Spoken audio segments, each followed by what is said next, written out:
Jessie Peck. Hello. Hey, brother, I am so sorry. I just saw your call. I had to wait for the song to end. Is this a good time for you? Say what now? Is this a good time for you? Yeah, it is. I was thinking when I called and didn't answer, I thought, well, maybe we're in different time zones. So. No, I totally planned on 7:30 Eastern, 6:30 your time. So, ladies and gentlemen, boys and girls, please welcome friend of the program, Jessie Peck, who is the bassman and fan and ladies' favorite from the Spinners. Tell me, so am I interrupting your backyard barbecue? Is that what's going on? No, actually, you called it just the right time. Everything's done. I'm just relaxing in the gazebo right now. So no kidding. Take it easy. Your timing's perfect. So my phone has been, social media has been blowing up all day. They want to know, is it brisket or is it ribs? Well, normally I'll smoke a brisket, which takes quite a few hours, but today I just went to do a few other things, but no brisket today. All right, good to know. Well, being Texas, brisket, you got to go brisket too. Jessie, I'm going to say it. You guys are among. I've probably seen you guys live, including recently 4, maybe 5 times. You are literally the most talented singers and performers. It is an insanely high-energy show. You are true to your roots. I swear to God, you close your eyes and you're going on a journey back through time. So take us back to the beginning of your journey, which was what? A 3rd-grade talent show? Does that sound right? Yeah. My very first onstage performance was at a 3rd-grade talent show at Coolidge Elementary for me at the time. Now, that was incredible. Is that Michigan? Yes, that is in Michigan, in Detroit, Michigan. Gotcha. Detroit, Michigan. Yeah, the first of many performances. I didn't miss many talent shows from that point on. After that, it was always about being in the band. I played trumpet. I was section leader. As a matter of fact, shout out to Douglas Blackwell, my former band teacher, now very good friend, who I talk to from time to time. Don't see each other too often since I moved from Detroit. But was always, from then going forward, into everything entertainment with school. I was in the drama class, Susan's Story, and La Troupe des Arts. We did some wonderful productions together. I sang with Tillis Butler and an elite group called The Motif, which performed outside of school. These were adults, but as a high school student, I was invited to join that group. The Cody Corlears, and on and on, so many different things, not to mention every talent show. Tony Talley and the Beatty Crew, we were performing in my junior and senior year. We were performing on school nights that opening up for the OJ, the Manhattan, Millie Jackson. Oh my God, you had to be in heaven. I had to be in heaven, yeah. And I thought my dad was supervising me when he came to the Millie Jackson concert. I think he was there to see Millie. I don't know. Hey, we share a little bit in common. From 88 to 2006, you were in radio, you were a TV show host. The call letters, if I have them right, WGPR Detroit, you did, was it a show called, what was it, Night Rhythm? Yes, I was the host of Night Rhythm on the 107.5. Give me your Night Rhythm introduction, because I know I've heard it before online. Okay. How you doing, Detroit? It's 12 midnight. You are now officially inside of Night Rhythm. I'm your host, Jessie Peck, and you're sent for fantastic mind. Oh, God. Hey, 2 quick questions. 2 quick questions I see in chat. Someone says, love the Spinners. Who came up with the name? Do you happen to know? Bobby Smith actually came up with the name. Well, the original name of the Spinners was the Domingo. That was the first name. We got Domingos, and the guys hated it because MCs would always just slaughter the name. They call them everything but a Domingo. Flamingos, placebos, what have you. Bobby saw the wheel spinning on the car one day, and he said, hey, we'll call ourselves the Spinners. And from that day forward, we've been the Spinners. No looking back. I'm sure, I'm 100% sure you've heard this not only a lot, but probably every day. Someone in chat says, wow, great voice, very masculine and sexy. So there's that. What are they talking about there? They're talking about you. Okay. Very nice. Thank you very much. I appreciate that. So you and let's go back a little bit, then we'll catch up to current times and your merch and your current plans and tour dates. You and Henry Williams met for, was it like every day for a while waiting? Was it waiting to find out about the Spinners? Well, more than just waiting. We were co-workers. At that time, we were working in a factory. And I was looking and seeking for any way possible to get back into show business. So that was the biggest thing, the possibility of becoming a spinner. So, yeah, we had an hour drive to and from work every day. And there was just always that long, drawn-out silence. I want to say it. He's tired of me saying it. He knows I'm going to say it. And so, did you hear anything yet? Did they do anything? So... We had some inside assistants. I knew, he knew Roquel from the Fourth House. Roquel was friends with Spike DeLeon, who was a spinner at the time. So that was my inside track to find out what was happening, if they were narrowing it down. And I just drove Henry Williams crazy, every day. And have you talked to Roquel? He's like, no, I haven't talked to him yet. So now there's another long dead silence. The next question, obviously, is, well, can you call him? So like right now, there's no time like the present. But that was a long and very grueling 3 months waiting to hear whether or not I would get to join the group. Then you got the call and you got the news. Was it? Trying to. Was it Henry who called you? It was Henry that called. The first call was just Henry. Called to congratulate me and let me know that I was now officially one of the Spinners. That was in November of 2008. Then the second call was Bobby and Henry, and then I met at the house. I had already seen Henry from the audition. Bobby had only heard, audio tapes of me. He read Henry's notes about me and character and so on and so forth. So I'm seeing him for the first time in the door. He's like, "Hi, I'm Bobby Smith." I said, "Oh, I know who you are." Oh my God! Right? Yeah. So what an awesome experience. So you are of course, goes without saying, the bass voice guy of the show. So does that mean that that you do the Purvis part, the time? Yeah, that means that I do all of Purvis's parts. Would you mind? Would you mind giving us the time?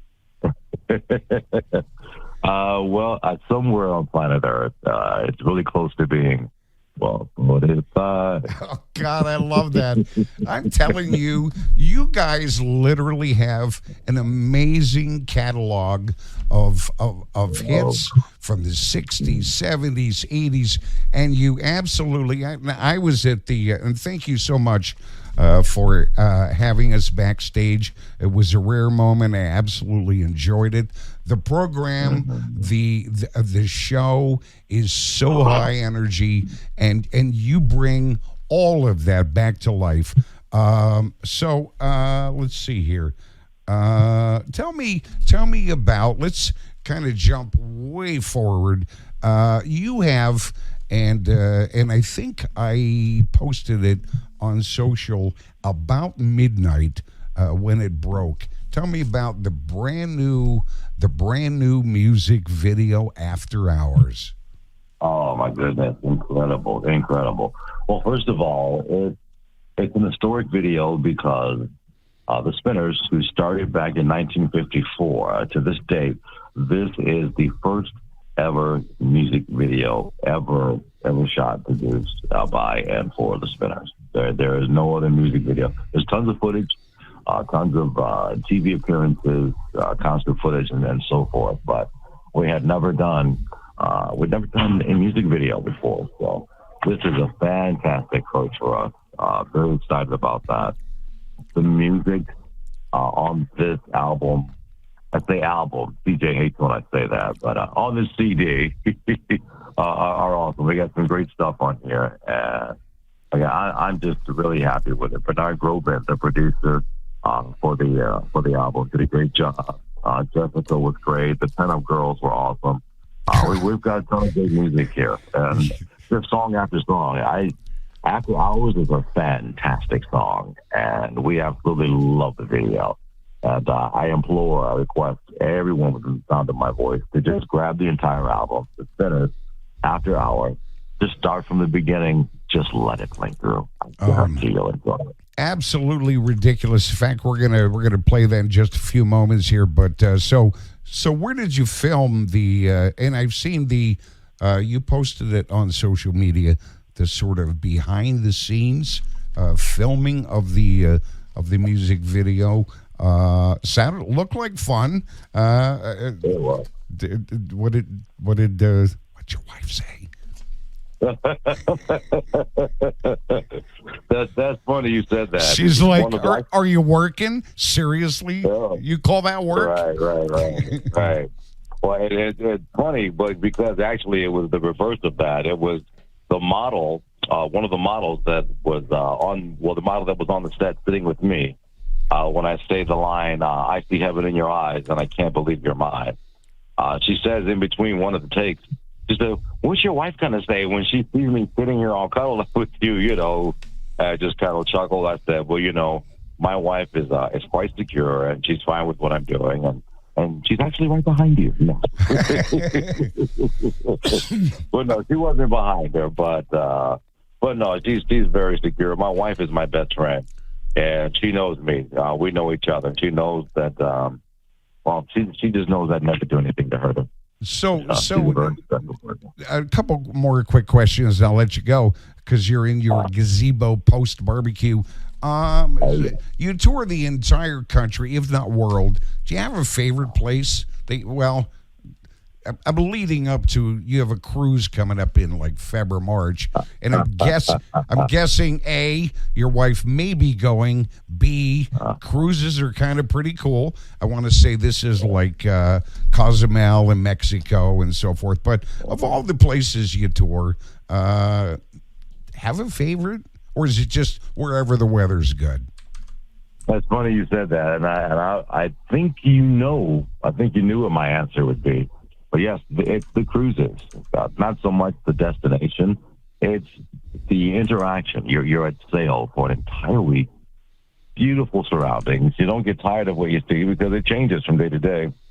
And again, the fans are constantly there. They're always so kind. They always want pictures or an autograph or, to tell you a story or whatever. So I enjoy being able to interact with the fans. Many artists don't like that kind of thing, but I'm only 17 years in, so for me, it's still no, and it means a lot that they, that they stop in the middle of their day and want to take a picture or say hello or something like that. But yeah, the cruise is coming up. Let's see, that is. Oh, I have it here somewhere. Oh, the Ultimate Disco Cruise. That's February 21st through the 24th. That's the Ultimate Disco Cruise, and then the Soul Train Cruise will be next year, November 9th. Through November 16th. So we're doing both of those. So that's a double treat for me. And yes, Mrs. Peck will be there. Oh, fantastic. You have a couple of dates coming up. I'm just doing this from memory. I want to say like maybe Washington State. You're going to be very close back in New England again at Foxwoods Casino. That's got to be fun. I was looking at some of your videos, and this had to be kind of a cool moment for you guys because you're Detroit-based. Tell me about, was it fun at the Lakers-Pistons game doing the half? Was it halftime or sort of? Yeah, that was the halftime.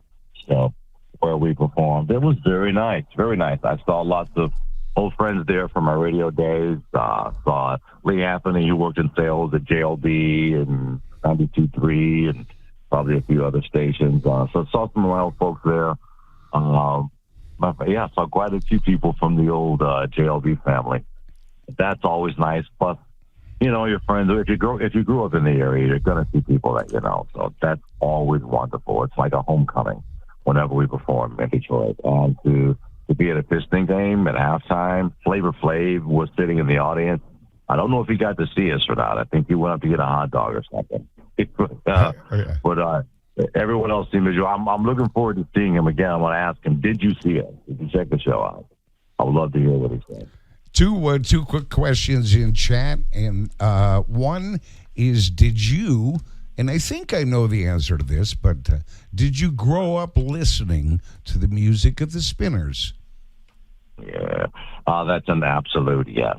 There was no escaping the music of the Spinners. There was no escaping the music of the Commodores. There was no escaping the music of the Pointer Sisters, the Temptations, the Fanatics, the Four Tops, on and on and on. We were a musical family. Dad was bringing home, God bless him. Sonny Peck worked in the factory for a motor company, and every Friday he's bringing home a new album or two. Always some new music. Back when we had this thing called record stores, we had a place called Peaches. Yeah, Peaches Record Store in Detroit. The biggest record store I'd ever seen in my life. And we were always just enjoying music, old and new. It didn't matter. You are maybe one of the only people on the planet that can more fully appreciate. So I started out in high school in radio. Long story short, little radio station in Tyrone, Pennsylvania, like 1,000-watt, whatever. And we were so obscure. I mean, you could barely get the signal out of the parking lot. So obscure that only one record label ever sent us records to play on the air. And God bless him, it was Motown. So yeah, I have an affinity and a love for that music. Go ahead, sorry. No, I said that's awesome. Yeah. Okay, so we're going to thank you so much. I promised you we'd make this kind of brief. I wonder if you'd be, I think we had one more question. Did you grow up listening to the music of the Spinners? Okay, so here's Sophie's choice. What is your favorite Spinners recording? And I'm guessing, I could be wrong. It depends on your mood, depends on your show. I don't know. I'm sure you love them all, but do you have a favorite? Yeah, I do love them all, and I get asked that question often, and it varies, I guess, depending on when you ask me. So this time I'm going to give a slightly different answer. My favorite overall Spinner recording, because I think it encompasses the Spinners, would be for the instrumentation as well as the vocals, even the choreography of that song. I'm going to say Games People Play. Oh, now God. with regard to the live show, it would definitely for me be Rubber Band Man. Yeah, that's our finale. Yeah, it is. Giant rubber bands, the whole theater goes black, the strobe light comes on, people are going crazy, so definitely Rubber Band Man for the live show, and I'm going to say Games People Play for my favorite overall recording. Absolutely awesome. Listen, I cannot thank you enough. You've been a great friend of the program.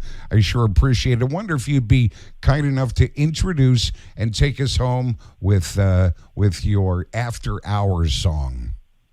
All right, on. I'd be happy to do that. Hey, what's going on, everybody? How you doing? Yours truly, Jessie Peck here. Right now, you're jamming to the latest and greatest from the Spinners off their new album, Full Circle. Here's After Hours. Cannot thank you enough, brother. Thank you so very much. Have a great night. Jessie Peck from the Spinners. All right. I do whatever you like.